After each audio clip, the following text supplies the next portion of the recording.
Assalamualaikum warahmatullahi wabarakatuh. Di kesempatan kali ini, kami dari kelompok 13 akan menyampaikan hasil diskusi kami mengenai teknik menyusun kesimpulan dan rekomendasi. Sebelum memulai video ini, saya akan memperkenalkan diri dulu. Saya Bima Fahwa, NIM 1904248. Selanjutnya, Dan saya Zakia Fatla, NIM 1904242. materi pertama yaitu mengenai teknik menyusun kesimpulan akan dibacakan oleh Zakia Fatla. Baiklah, saya Zakia Fatla akan membaca materi tentang teknik kesimpulan. Sebelumnya, saya akan menjelaskan tentang pengertian penelitian.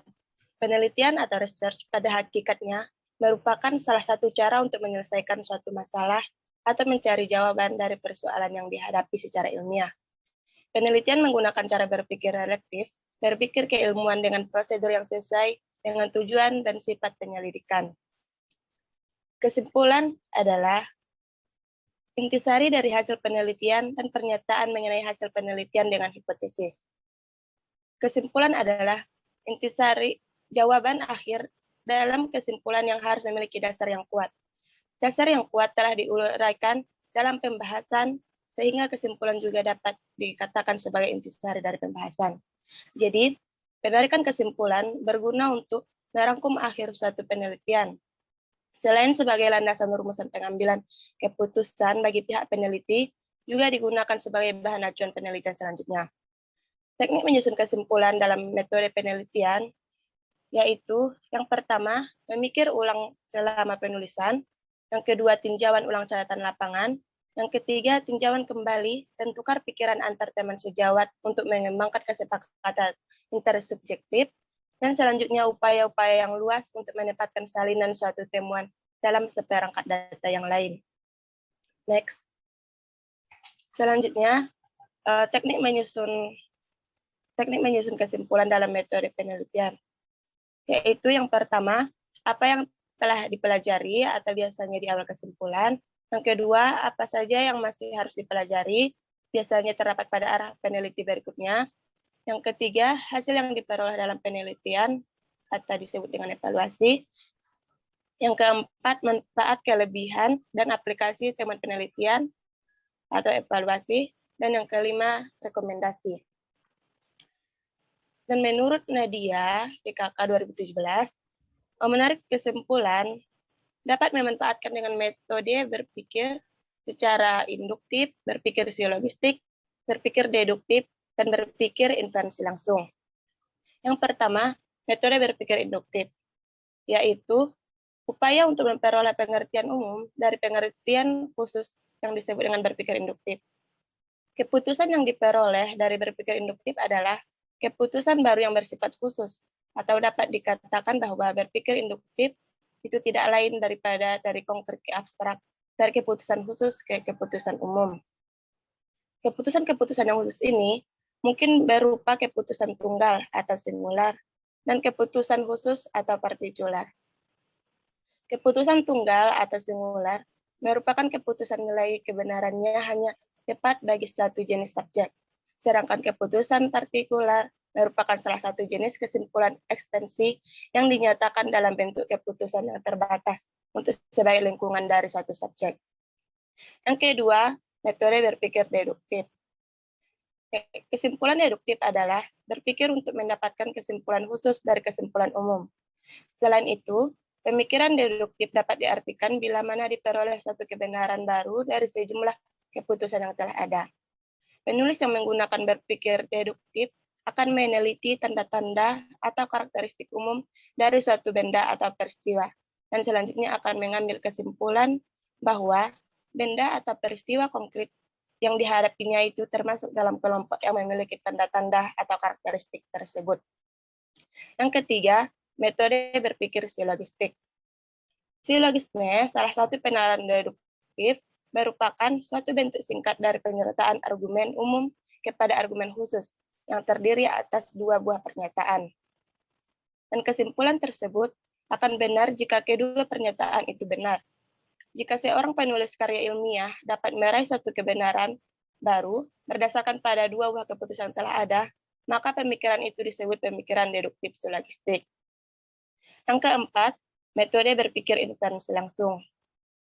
Berpikir inferensi adalah berpikir yang menggunakan premis. Bila mana keputusan baru diperoleh hanya dari sebuah keputusan saja, maka metode berpikir yang dipergunakan adalah metode berpikir inferensi langsung atau disederhanakan sebagai metode berpikir langsung. Pernyataan yang baru diraih dari sebuah pernyataan tanpa bantuan pernyataan ketiga. Selanjutnya, dalam penyusunan kesimpulan, hendaknya disimpulkan dengan singkat, jelas, dan mudah dipahami, selaras, sejalan, dan sesuai dengan problematika penelitian yang diajukan, dibuat dalam perumusan sedemikian rupa, sehingga didahului dengan perumusan problematika masing-masing akan menghasilkan tanya jawab. Dan selanjutnya sudah tidak mengandung informasi yang bersifat kuantitatif, seperti persentase, predikat penilaian, dan sebagainya. Baiklah, itulah materi dari saya. Selanjutnya akan dilanjutkan oleh Bima. Baiklah, saya Bima Fahwa. Saya akan menyampaikan mengenai teknik menyusun rekomendasi atau saran. Pengertian dari rekomendasi, yaitu rekomendasi menurut Lewis dan Harsini merupakan suatu bentuk promosi terhadap konsumen baru dengan cara menceritakan pengalaman dalam membeli suatu barang atau jasa. Sedangkan menurut Kotler dan Kettler adalah memberikan suatu informasi kepada orang lain dengan cara komunikasi terhadap barang atau jasa yang pernah beli.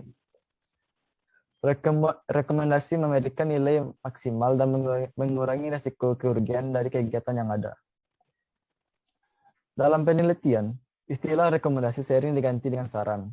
Sepintas, kedua istilah tersebut tentu dapat digunakan secara bergantian.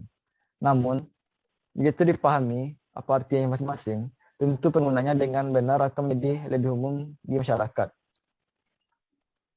Selanjutnya yaitu jenis rekomendasi, yaitu policy brief atau risalah kebijakan. Adalah penulisan untuk memilih alternatif kebijakan tertentu atau tindakan yang diambil dalam perdebatan suatu kebijakan tertentu yang memiliki proses sekaligus peran yang sangat penting sebagai salah satu media atau alat komunikasi yang cukup berpengaruh dalam proses pengambilan kebijakan publik.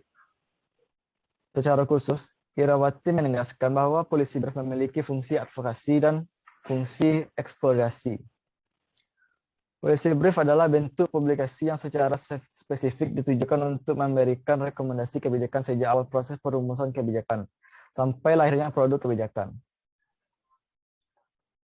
Policy brief juga merupakan alat untuk menjelaskan secara singkat arti penting hasil penelitian, bagaimana hasil penelitian menjawab permasalahan yang ada, serta rekomendasi yang disarankan terhadap masalah kebijakan yang dihadapi. Selanjutnya tujuan policy brief. Tujuan dari policy brief adalah untuk meyakinkan pembuat kebijakan tentang urgensi dari masalah dan perlunya mengadopsi pilihan alternatif, tindakan, atau cara mengatasi masalah tersebut. Selanjutnya, yaitu mengenai kriteria dalam menyusun rekomendasi. Yang pertama yaitu spesifik, measurable, achievable, result-oriented, root cause responsive, dan argued. Yang pertama yaitu spesifik. Setiap rekomendasi hanya dapat mentengahkan satu isu yang bersifat khusus. Setiap rekomendasi dapat juga mengusulkan satu atau lebih aksi tertentu. Namun, aksi-aksi ini harus dijelaskan satu persatu dan terpisah menggunakan tanda urutan atau nomor. Selanjutnya yang pertama yaitu mengenai spesifik. Setiap rekomendasi hanya dapat mentengahkan satu isu yang bersifat khusus. Setiap rekomendasi dapat juga mengusulkan satu atau lebih aksi tertentu, namun aksi-aksi ini harus dijelaskan satu persatu dan terpisah menggunakan tanda urutan atau nomor.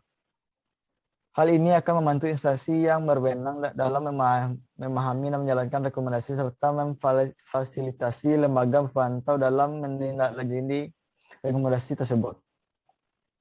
Yang kedua yaitu measurable atau dapat diukur. Pada masa yang akan datang, organisasi-organisasi pemantau harus dapat menilai secara pasti apakah dan sejauh manakah suatu rekomendasi yang telah dilakukan. Rekomendasi harus dirancang sedemikian rupa untuk membuat mekanisme evaluasi ini berjalan semudah mungkin. Selanjutnya yaitu achievable. Setiap rekomendasi harus dirancang agar dapat dicapai dalam pelaksanaannya. Akan tetapi, kriteria ini tidak memperhitungkan isu ketersediaan sumber daya keuangan. Menjadi dasar dari standar-standar internasional, rekomendasi harus menggarisbawahi apa yang harus dilakukan sesuai dengan alasan-alasannya. Adalah tanggung jawab negara untuk mencari dan menggunakan sumber daya untuk melakukan rekomendasi tersebut. Aksi-aksi alternatif atau tambahan dapat lebih mudah menghasilkan hasil yang mengesankan atau memperkaya hasil-hasil yang dapat dicapai harus juga dipertimbangkan. Selanjutnya itu result oriented. Deskripsi atau analisis suatu permasalahan harus ada di dalam teks utama laporan dan bukan di dalam rekomendasi. Tindakan-tindakan yang disarankan dalam rekomendasi harus dirancang untuk menuju hasil atau situasi yang konkret. Situasi yang diharapkan ini harus dimuat secara tersirat atau dijelaskan secara konkret di dalam rekomendasi. Lanjut, yaitu mengenai root cause responsif. Pemantauan harus mengidentifikasi akar penyebab dari permasalahan atau sistem dan proses yang harus diselesaikan atau dimodifikasi untuk mengurangi faktor-faktor risiko. Rekomendasi sebagai suatu hasil yang diarahkan ke akar penyebab ini dan bukan semata-mata ke gejala-gejalanya saja. Hal ini membutuhkan pengecekan fakta secara hati-hati dan reanalisis kritis. Ketika tidak dimungkinkan untuk mengidentifikasi akar penyebab atau faktor pengurangan risiko, harus dipertimbangkan adanya tindakan-tindakan yang lebih intensif demi peningkatan dan analisa lebih jauh, sebagaimana diusulkan di sejumlah laporan dari waktu ke waktu. Terakhir yaitu argot atau beralasan. Rekomendasi harus berdasarkan alat bukti dan analisis objektif yang berkualitas tinggi yang dikumpulkan selama periode pemantauan serta juga secara sistematis di dalam badan laporan. Standar-standar hukum internasional dan nasional yang terkait serta keahlian profesional misalnya media, psikologis, manajemen penahanan, kriteria sosial, dan lain-lain sebagainya. Dan pengalaman terbaik yang dapat melengkapi isi laporan harus dibahas dan dijelaskan dengan jelas. Argumentasi ini memberikan kredibilitas dan membantu lembaga-lembaga pemantau dalam mempertahankan posisi mereka. Sekian materi rekomendasi dari saya. Baiklah, itulah materi yang telah kami bahas tentang kesimpulan dan rekomendasi. Dan dapat kami simpulkan bahwa yang pertama, kesimpulan adalah intisari dari hasil penelitian dan pernyataan mengenai hasil peneliti dengan hipotesis. Jawaban akhir dalam kesimpulan harus memiliki dasar yang kuat. Dasar yang kuat telah diuraikan dalam pembahasan, sehingga kesimpulan juga dapat dikatakan sebagai intisari dari pembahasan. Tujuan akhir dari proses penelitian adalah mendapatkan kesimpulan yang tepat sebagai dasar untuk pemberian rekomendasi. Yang kedua, dalam menyusun kesimpulan, peneliti dapat menggunakan beberapa metode, seperti metode berpikir induktif, berpikir dedukatif, berpikir silogistik, dan berpikir inferensi langsung. Rekomendasi menurut Lewis dan Harsini merupakan suatu bentuk promosi terhadap konsumen baru dengan cara menceritakan pengalaman dalam membeli suatu barang atau jasa. Sedangkan menurut Kalter dan Keller adalah memberikan suatu informasi kepada orang lain dengan cara komunikasi terhadap barang atau jasa yang pernah dibeli. Next. Baiklah, sekian hasil presentasi yang kami sampaikan. Saya Bima Fahwa. Dan saya Zakia Fatla. Terima kasih. Wassalamualaikum warahmatullahi wabarakatuh.